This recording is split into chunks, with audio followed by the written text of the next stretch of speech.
Hello everyone, welcome back to my channel and a very happy new year to all my YouTube family members। और मुझे यकीन है कि आप सब ने बहुत अच्छे से नए साल का वेलकम किया होगा। आई विश ये नया साल सबके लिए बहुत अच्छा हो। So happy new year once again. और हाँ, जो भी मेरे चैनल पर नए आ रहे हैं प्लीज़ चैनल को सब्सक्राइब कर लीजिए। तो अब चलिए आज का एक्सप्लेनेशन हम शुरू करते हैं। लास्ट पार्ट में हमने देखा था कि जान यीबो के बेबी से प्रेग्नेंट है क्योंकि यीबो ने 7 मंथ्स पहले नशे की हालत में जान को पनिश करने के लिए उसका रेप किया था और हाइक्वान की मदद से जान यीबो से बचकर अलग रह रहा था। पर यीबो जान का पता लगाकर उसके पास चला जाता है और उसके बढ़े हुए टमी को देखकर जान से सवाल पूछता है और जान को धमकी देता है ताकि जान यीबो को सब सच बता दे। जिस पर जान सिसकियां लेते हुए कहता है, प्लीज़ अगर मैं तुम्हें सच बताऊंगा तो तुम वादा करो कि ये बात तुम किसी को नहीं बताओगे। जान की बात सुनते ही यीबो डिमांडिंग टोन में कहता है, बकवास बंद करो और बताओ जल्दी। जान बहुत हिम्मत जुटाकर बताने की कोशिश करने लगता है, मैं प्रेग्नेंट हूँ। जान की बात सुनकर यीबो को लगा कि शायद उसने कुछ गलत सुन लिया है, तो वो दोबारा जान से पूछता है, क्या? अभी क्या कहा तुमने? जिस पर जान रोते रोते यीबो को धीमी आवाज़ में दोबारा बताता है कि वो प्रेग्नेंट है। ये सुनते ही यीबो गुस्से और कंफ्यूजन में जान पर चिल्लाते हुए सवालों की बारिश कर देता है। ये क्या बकवास कर रहे हो? क्या तुम पागल हो गए हो? क्या तुम मेरे साथ कोई मजाक कर रहे हो? ये कैसे पॉसिबल हो सकता है? जिस पर जान खुद को डिफेंड करते हुए कहता है, मैं झूठ नहीं बोल रहा और अब मैं तुम्हें सब सच बता चुका हूँ, तो प्लीज़ अब तुम जाओ यहाँ से। इससे कोई फ़र्क नहीं पड़ता कि तुम मुझ पर विश्वास करते हो या नहीं। ये कहकर जान खड़ा होते हुए अपने आंसू पोंछने लगता है। जान की बातें यीबो को बिल्कुल भी समझ नहीं आ रही थी। वो सोच रहा था कि ये लड़का प्रेग्नेंट कैसे हो सकता है और ये सोचता है कि मैं इसके झूठ पर यकीन कर लूँगा। ये सोचते हुए यीबो जान का हाथ कस के पकड़ते हुए पूछता है, तुम झूठ बोल रहे हो और अब मुझे तुम सब सच बताओ। जान यीबो की पकड़ से खुद को छुड़ाने की कोशिश करते हुए प्लीडिंग टोन में कहता है, प्लीज़ मुझे जाने दो और जो भी मैंने तुम्हें बताया वो सब सच है। जान की बात सुनकर अब यीबो का गुस्सा अपनी हद पार करने लगा था, ये सोचकर कि ये लड़का अभी भी अपने झूठ पर कायम है और मुझे सच नहीं बता रहा।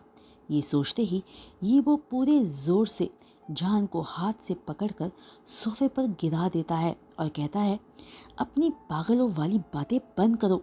तुम्हारा स्टमक बढ़ा हुआ है तो इसका मतलब ये नहीं कि तुम प्रेग्नेंट हो।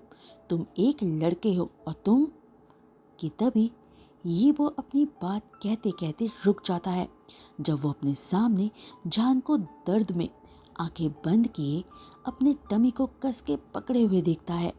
उसे सांस लेने में भी तकलीफ हो रही थी कि तभी जान दर्द में चीख पड़ता है और जान की चीख सुनकर ये वो कंफ्यूज लुक के साथ पूछता है, अब तुम्हें क्या हो गया है? तभी जान हिम्मत जुटाकर बहुत मुश्किल से यीबो का नाम लेता है और जान के मुंह से इतने दर्द में यीबो जैसे ही अपना नाम सुनता है उसके दिल की धड़कन एक पल के लिए रुक जाती है जब वो जान के चेहरे पर दर्द देखता है। उसे समझ नहीं आ रहा था कि वो अब क्या करे, इसलिए वो बस जान के सामने जाकर खड़ा हो जाता है। तभी जान आंखों में आंसू लिए अपने एक हाथ को यीबो की तरफ मदद के लिए बढ़ाते हुए उसके शर्ट को पकड़कर टूटी आवाज़ में यीबो से रिक्वेस्ट करता है, मुझे बहुत दर्द हो रहा है, मेरी मदद करो प्लीज़। तभी यीबो को जान की लोअर बॉडी में ब्लड स्टेन दिखने लगता है। ये देख यीबो फ्रीज हो जाता है। तभी जान यीबो से उसको हॉस्पिटल ले जाने की रिक्वेस्ट करता है। तब अचानक यीबो पैनिक होते हुए जान को फौरन अपनी बाहों में ब्राइडल स्टाइल में उठाकर सीधे अपनी कार की तरफ भागता है और जान को बैक सीट पर बिठाकर जल्दी से ड्राइवर सीट पर आकर कार स्टार्ट करता है और पलटकर पीछे जान की तरफ देखता है जिसने अपनी टमी को कस कर पकड़ रखा था और उसके चेहरे पर दर्द साफ दिख रहा था। साथ ही उसके कपड़ों पर ब्लड स्टेन बढ़ने लगे थे। जान की ऐसी हालत देख तभी यीबो खुद से ही शिकायत करने लगता है अपनी हरकत के लिए, जब वो जान को बात करते सुनता है, जो यीबो से नहीं बल्कि अपनी टमी से दर्द भरी आवाज़ में बात कर रहा था। बेबी, प्लीज़ अभी बाहर मत आना और हमेशा याद रखना कि मैं तुमसे बहुत प्यार करता हूँ। I love you. यीबो ये सब देखकर और सुनकर सुपर स्पीड में जान को हॉस्पिटल लाता है, जहाँ सब जान को शॉक्ड होकर घेरने लगते हैं। तभी यीबो की धमकी देने पर वो सब वहाँ से हटकर फौरन जान को ऑपरेटिंग रूम में लेकर जाते हैं। ऑपरेटिंग रूम के बाहर खड़े यीबो को अपने आप को ही गाली देने का मन कर रहा था कि वो जान के पीछे उसे ढूंढने आया ही क्यों। यीबो ऑपरेटिंग रूम के बाहर खड़ा पागल हुए जा रहा था, क्योंकि वो जान के लिए बहुत नर्वस और डरा हुआ फील कर रहा था। वो ये यकीन नहीं कर पा रहा था कि जान सच में प्रेग्नेंट है और एक बच्चे को इस दुनिया में लाने के लिए अपनी जान से खेल गया। वो एक पल के लिए भी बैठ नहीं पाया और रेस्टलेस होकर ऑपरेशन के खत्म होने का इंतज़ार करने लगा। ऑलमोस्ट 5 घंटों के बाद डॉक्टर जैसे ही बाहर आई, वो भागकर उनके पास जाकर पूछता है, वो अब कैसा है? डॉक्टर यीबो को एक सैड स्माइल देते हुए कहती है, वो बच गया पर कोमा में चला गया।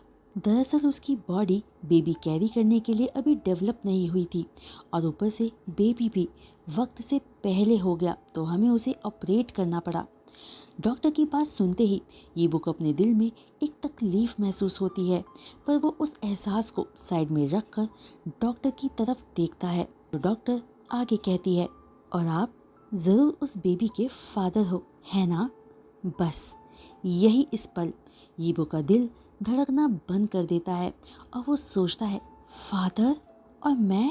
फादर शब्द यीबो के दिमाग में मानो असर कर गई थी, जिसकी वजह से वो डॉक्टर के आगे कुछ भी नहीं बोल पाया और बस चुपचाप डॉक्टर की बात खामोशी से सुनता रहा। तभी डॉक्टर एक हल्की स्माइल के साथ कहती है, आपका एक क्यूट सा बेबी बॉय हुआ है। वो सच में बहुत प्यारा है, पर हम ऑलमोस्ट उन दोनों को ही बचाने में फेल होने वाले थे। आपके बेबी का दिल थोड़ा कमज़ोर है, तो आपको उसका एक्स्ट्रा ख्याल रखना होगा। और ये इसलिए है क्योंकि श्याओझा की बॉडी ऑलरेडी बहुत कमज़ोर थी और ऊपर से उसके शरीर की वो चोट, शायद इसी की वजह से वो बेबी को सही समय तक पूरा पोषण नहीं दे पाया।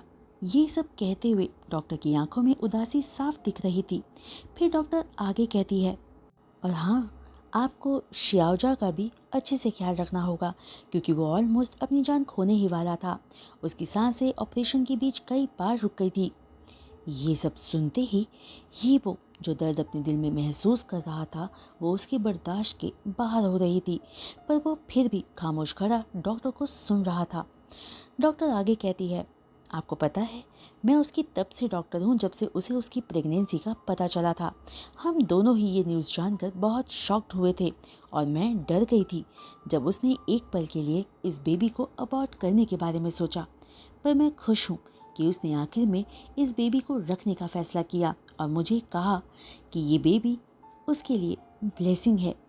और आपको इस बात की फिक्र करने की कोई ज़रूरत नहीं कि किसी को श्याओझा के बारे में पता चलेगा, क्योंकि हम अपने पेशेंट की प्राइवेसी का बहुत अच्छे से ख्याल रखते हैं। फिर एक स्माइल के साथ डॉक्टर कहती है, अगर आपको और कुछ भी जानना या पूछना हो तो आप मेरे ऑफिस में मुझसे मिल सकते हो। ये कहकर डॉक्टर वहाँ से चली जाती है और एक नर्स यीबो के पास आकर उसे नर्सरी में बेबी दिखाने ले जाती है। यीबो जैसे ही उस बच्चे को देखता है जो श्याओझा के नेम टैग के साथ नर्सरी रूम में आराम से सो रहा था, उसे देखता ही रह जाता है।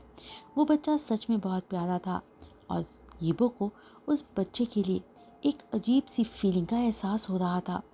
यीबो को पता नहीं चल रहा था क्यों, लेकिन उसे ऐसा लग रहा था कि वो उस बच्चे की तरफ खींचा जा रहा है, और ऐसा क्यों हो रहा था वो समझ नहीं पा रहा था। अपने ख्यालों में खोए यीबो को पता ही नहीं चला कि वो कितनी देर से उस बच्चे को देखे जा रहा था कि तभी एक अजनबी की आवाज़ से वो अपने सेंसेस में वापस आता है, जो यीबो के साथ ही ग्लास विंडो से जॉन के बेबी को देखते हुए कहता है, आप खोए हुए लग रहे हो, ये ज़रूर आपका पहला बेबी है। ये एहसास सच में बहुत अच्छा होता है। वो आदमी यीबो से बातें किए जा रहा था, पर यीबो उसकी बात का कोई जवाब ना देते हुए सिर्फ उसे सुन रहा था और बेबी को देखे जा रहा था। वो आदमी आगे कहता है, मेरा भी हाल आपके जैसा ही था। जब मेरी बेटी को मैंने पहली बार देखा था, मैं भी उससे अपनी नज़रें हटा ही नहीं पाया था। पर आप लकी हो कि ये अभी भी आपके पास है। ये कहकर वो आदमी वहाँ से चला जाता है। तब यीबो को एहसास होता है कि वो आदमी क्या कह गया। क्या उसके कहने का मतलब ये था कि उसने अपना बेबी खो दिया? और तभी यीबो को डॉक्टर की बात भी याद आती है कि वो ऑलमोस्ट इन दोनों को ही बचाने में फेल होने वाले थे। क्या होता अगर इन्हें कुछ हो जाता तो? ये सोचते ही यीबो को एक शार्प पेन उसके दिल में महसूस होता है और अगले ही पल वो खुद को संभालते हुए खुद से ही कहता है, मुझे इस तरह नहीं सोचना चाहिए उस बेबी के लिए, जबकि वो बेबी तो मेरा है भी नहीं। एक मिनट। तभी यीबो को रियलाइज़ होता है कि उसने तो इस बारे में सोचा ही नहीं। जॉन प्रेग्नेंट था और एक बेबी बॉय को बर्थ भी दिया, लेकिन आखिर इस बच्चे का फादर कौन है? क्या ये वो आदमी हो सकता है जो जॉन से मिलने आता रहता था? ओह, तो ये लड़का एक रोमांटिक रिलेशनशिप में रह रहा था। अब चाहे कुछ भी हो, मैंने जॉन को ढूंढ लिया है और मैं इसे अब खुद से दूर नहीं जाने दूंगा। ओह गॉड, ये मेरे साथ क्या हो रहा है? मैं ऐसा क्यों सोच रहा हूँ?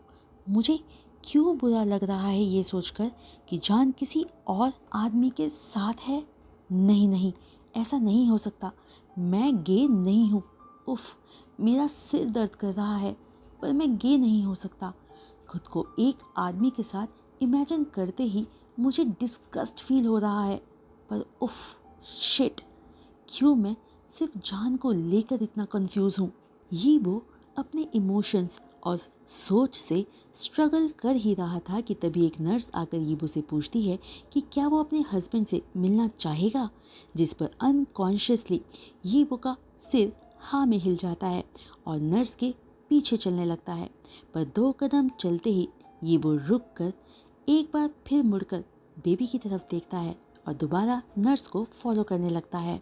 यीबो जैसे ही जान के रूम में पहुंचता है, जहां जान बेजान सा कोमा में बेड पर सो रहा था, यीबो जान के पास जाकर उसका मासूम और ब्यूटीफुल चेहरा देखता है, जहां पर चोट का निशान था जो गुस्से में यीबो ने उसे दिया था।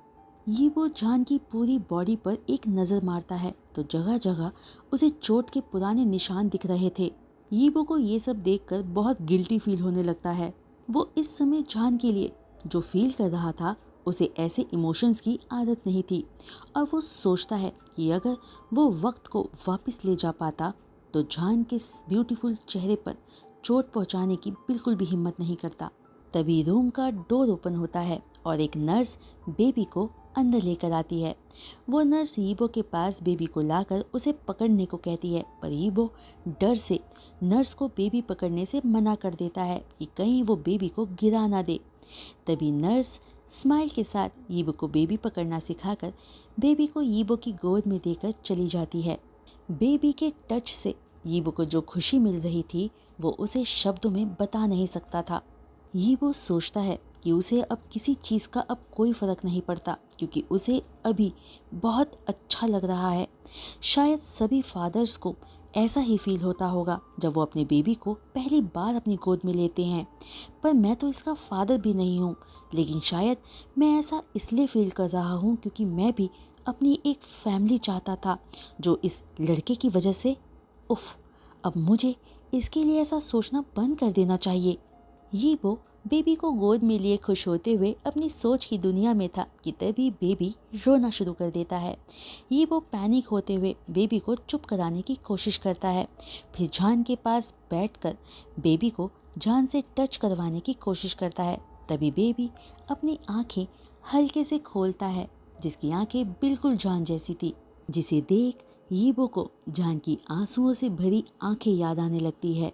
तभी यीबो बेबी को वापस अपनी तरफ करके उसे चुप कराने के लिए उससे बातें करने लगता है और सरप्राइज्ड होता है ये देखकर कि बेबी उसकी बातों पर रिएक्ट करते हुए स्माइल करने लगा था। और बेबी की क्यूटनेस और स्माइल देखकर यीबो उसमें खोया जा रहा था। तभी यीबो अपने सवालों के जवाब पाने के लिए बेबी को लेकर डीएनए टेस्ट करवाने का डिसाइड करता है, क्योंकि जो कनेक्शन यीबो उस बेबी के लिए फील कर रहा था वो नॉर्मल नहीं लग रहा था। वो सोचता है ये बेबी कितना अडोरेबल है और अगर ये उसका बेबी हुआ तो वो हर कीमत पर इसे पाकर रहेगा। तभी बेबी की आंखें नींद से बंद होने लगती है, जिसे देख इतने सालों के बाद यीबो के चेहरे पर एक रियल स्माइल थी। वो बेबी को पालने में लिटाकर उसके फोरहेड पर एक सॉफ्ट किस करता है और स्माइल करते हुए बेबी को देखता रहता है और सोचता है कि इस बेबी को अपनाना इतना भी बुरा आइडिया नहीं है, पर क्या होगा अगर ये मेरा बेबी नहीं हुआ तो। ये फीलिंग्स बहुत अलग है मेरे लिए, पर यकीनन बहुत अच्छी है। तभी यीबो जान के बारे में सोचता है कि अब वो उसके साथ कैसे बिहेव करेगा और खुद से वादा करता है कि अब वो जान को कभी भी हर्ट नहीं करेगा। इसलिए नहीं कि कहीं यीबो के डर से जान अपने बच्चे को लेकर भाग ना जाए, बल्कि इसलिए क्योंकि अब यीबो जान को अपने साथ खुश देखना चाहता था और वो जान के लिए वो सब करना चाहता है जिससे जान उसे माफ़ कर सके।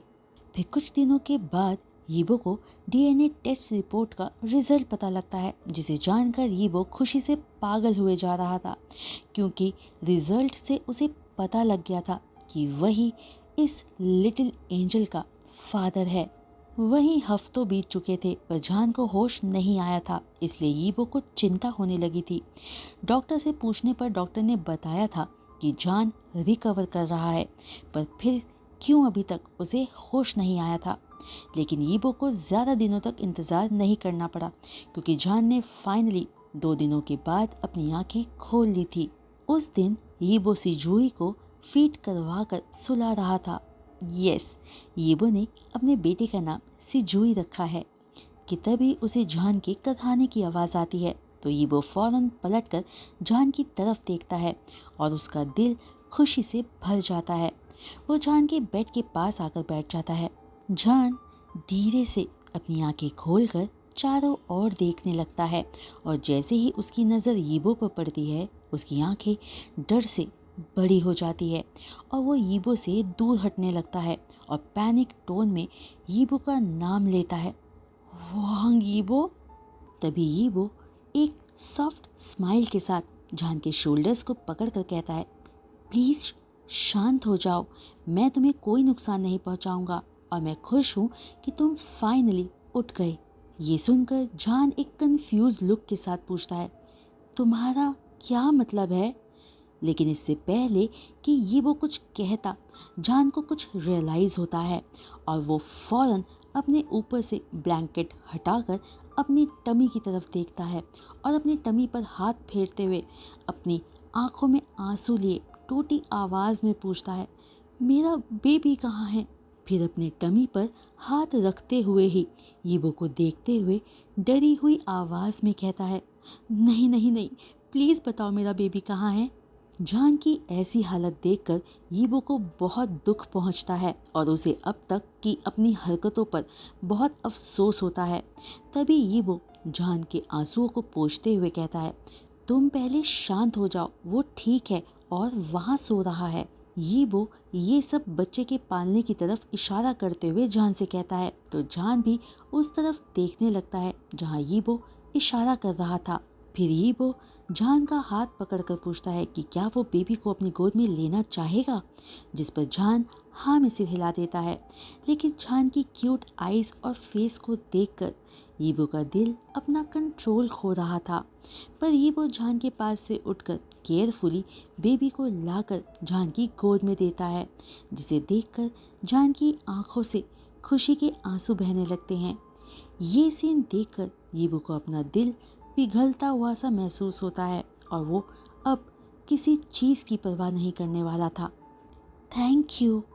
जॉन सी जूही के बालों में हाथ फेरते हुए सॉफ्ट टोन में कहता है, फिर ईबो की तरफ भीगी आंखों से देखते हुए कहता है, आई एम सॉरी वॉन्ग ईबो, मैं वो सब तुम्हारे साथ नहीं करना चाहता था।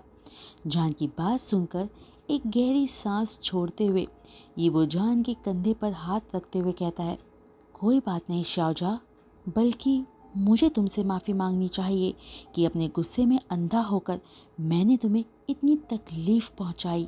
जॉन ये बातें सुनकर यीबो की तरफ एक शक भरी नज़रों से देखता है, पर यीबो सिर्फ ये कहकर कि उन्हें अब इस बारे में बात नहीं करनी चाहिए, डॉक्टर को इन्फॉर्म करने के लिए जाने लगता है कि जॉन को होश आ गया है, जिस पर जॉन सिर्फ हाँ में सिर हिलाकर अपने बेटे को देखने लगता है। तभी यीबो कमरे से बाहर निकलने से पहले पलटकर जॉन की तरफ देखकर कहता है, मैंने इसका ऑलरेडी एक नाम रख लिया है, पर अगर तुम कोई और नाम रखना चाहते हो तो हम नेम चेंज कर सकते हैं। क्या नाम रखा है तुमने? जॉन फौरन पूछता है। यीबो अपने बालों में हाथ फैलाते हुए कहता है, सिजुई। अच्छा नाम है, जॉन एक हल्की स्माइल के साथ कहता है। तभी यीबो वापस जॉन के पास आते हुए कहता है, मैंने इसका नाम अपनी फैमिली नेम में भी रजिस्टर करवा लिया है। जिसे सुनकर एक सरप्राइज्ड लुक के साथ अपने भौहें सिकोड़े जॉन पूछता है, क्या? जिस पर यीबो कहता है, वेल, ये मेरा बेटा है तो मेरा नाम पाना ये डिज़र्व करता है। ये सुनते ही जॉन शॉक्ड से फ्रीज होते हुए लड़खड़ाती आवाज़ में पूछता है कि ये बात यीबो को कैसे पता चली। तो यीबो जॉन का हाथ पकड़ते हुए कहता है, ये बात मुझे बस पता चल गई और मैं जानता हूँ कि मुझे माफ़ कर पाना तुम्हारे लिए थोड़ा मुश्किल होगा, पर प्लीज़ क्या तुम मेरे साथ रहोगे? जिसे सुनकर जॉन अपना हाथ छुड़ाते हुए कहता है, पर तभी यीबो जॉन का हाथ और टाइटली पकड़ते हुए कहता है, तुम फिक्र मत करो, मैं वादा करता हूँ कि तुम्हें अब कभी हर्ट नहीं करूँगा। मैं ऑलरेडी तुम्हारे साथ वो सब करके पछता रहा हूँ, प्लीज़ मुझे माफ़ कर दो। यीबो जॉन के कांपते हाथों को फील कर पा रहा था और उम्मीद कर रहा था कि जॉन उस पर यकीन कर पाए।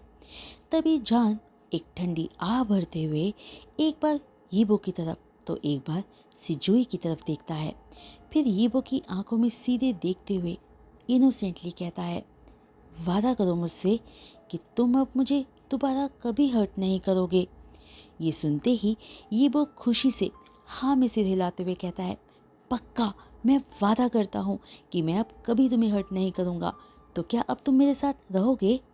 जिस पर जॉन यीबो की तरफ सॉफ्ट आईज से देखते हुए हाँ में सिर हिला देता है, फिर यीबो से सिर झुका कर कहता है, मुझे तुमसे कुछ मांगना है, अगर तुम ठीक समझो तो।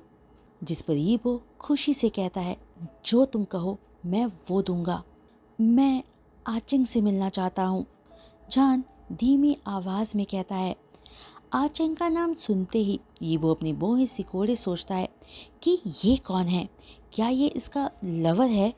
ये सब सोचकर यीबो को दिल में दर्द महसूस होता है और वो जॉन से पूछता है, कौन है ये? आचिंग, आचिंग मेरा भाई है, जॉन कहता है। ये सुनते ही मानो यीबो के दिल में जो दर्द हो रहा था किसी ने उस पर दवा लगा दी हो। वो एक स्माइल के साथ कहता है, हाँ क्यों नहीं, तुम मिल लेना उससे, और मैंने तुम्हारे अपार्टमेंट का कॉन्ट्रैक्ट भी कैंसिल करवा कर तुम्हारा सामान नए घर में शिफ्ट कर दिया है। तो गाइज़, आज का ये वीडियो एक्सप्लेनेशन मैं यही रोकती हूँ और आपसे हमेशा की तरह रिक्वेस्ट करूँगी कि आप अपने कमेंट्स मेरे साथ शेयर कीजिए। वीडियो को लाइक, शेयर, चैनल को सब्सक्राइब और बेल आइकन को हिट करना मत भूलिएगा। तो आज के लिए बस इतना ही। मैं जल्द इस FF के लास्ट पार्ट के वीडियो एक्सप्लेनेशन के साथ वापस आऊँगी। तब तक के लिए बाय।